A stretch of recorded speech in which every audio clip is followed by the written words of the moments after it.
Or perhaps more appropriately, like a man being drawn and quartered by some invisible force. Just below Saunier's breastbone, a bloody smear marked the spot where the bullet had pierced his flesh. The wound had bled surprisingly little, leaving only a small pool of blackened blood. Saunier's left index finger was also bloody, apparently having been dipped into the wound to create the most unsettling aspect of his own macabre deathbed.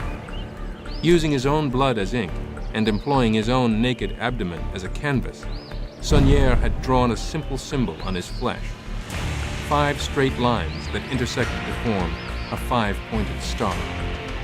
The pentacle. The bloody star, centered on Saunier's navel, gave his corpse a distinctly ghoulish aura. The photo Langdon had seen was chilling enough, but now, witnessing the scene in person, Langdon felt a deepening uneasiness. He did this to himself. Mr. Langdon? Fash's dark eyes settled on him again. It's a pentacle, Langdon offered, his voice feeling hollow in the huge space. One of the oldest symbols on Earth, used over 4,000 years before Christ. And what does it mean?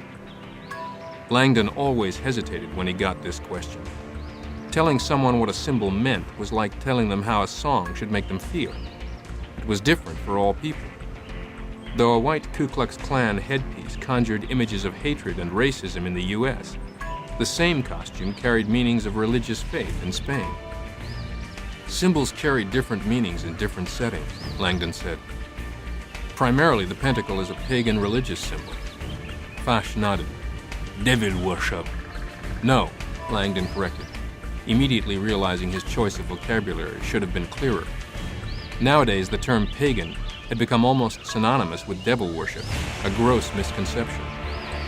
The word's roots actually reached back to the Latin paganus, meaning country dwellers. Pagans were literally unindoctrinated country folk who clung to the old rural religions of nature worship. In fact, so strong was the church's fear of those who lived in the rural villes that the one innocuous word for villager, villain, came to mean a wicked soul.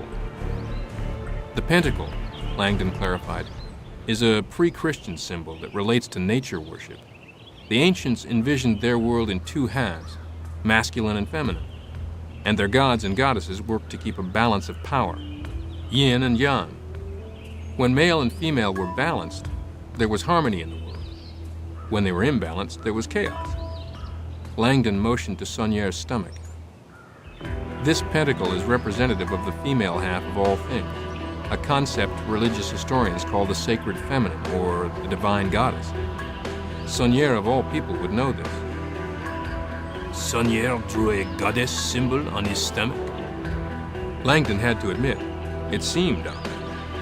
In its most specific interpretation, the pentacle symbolizes Venus, the goddess of female sexual love and beauty. Fash eyed the naked man and grunted. Early religion was based on the divine order of nature. The goddess Venus and the planet Venus were one and the same. The goddess had a place in the nighttime sky and was known by many names. Venus, the Eastern Star, Ishtar, Astarte, all of them powerful female concepts with ties to nature and Mother Earth. Fash looked more troubled now, as if he somehow preferred the idea of devil worship. Langdon decided not to share the pentacle's most astonishing property, the graphic origin of its tie to Venus. This book is continued on Disc 2. Disc 2. Langdon decided not to share the pentacle's most astonishing property, the graphic origin of its ties to Venus. As a young astronomy student, Langdon had been stunned to learn the planet Venus traced a perfect pentacle across the ecliptic sky every 4 years. So astonished were the ancients to observe this phenomenon that Venus and her pentacle became symbols of perfection, beauty, and the cyclic qualities of sexual love. As a tribute to the magic of Venus, the Greeks used her 4-year cycle to organize their Olympiads. Nowadays, few people realized that the 4-year schedule of modern Olympic Games still followed the cycles of Venus. Even fewer people knew that the 5-pointed star had almost become the official Olympic seal, but was modified at the last moment. its 5 points exchanged for 5 intersecting rings to better reflect the game's spirit of inclusion and harmony. Mr. Langdon, Fash said abruptly. obviously the pentacle must also relate to the devil.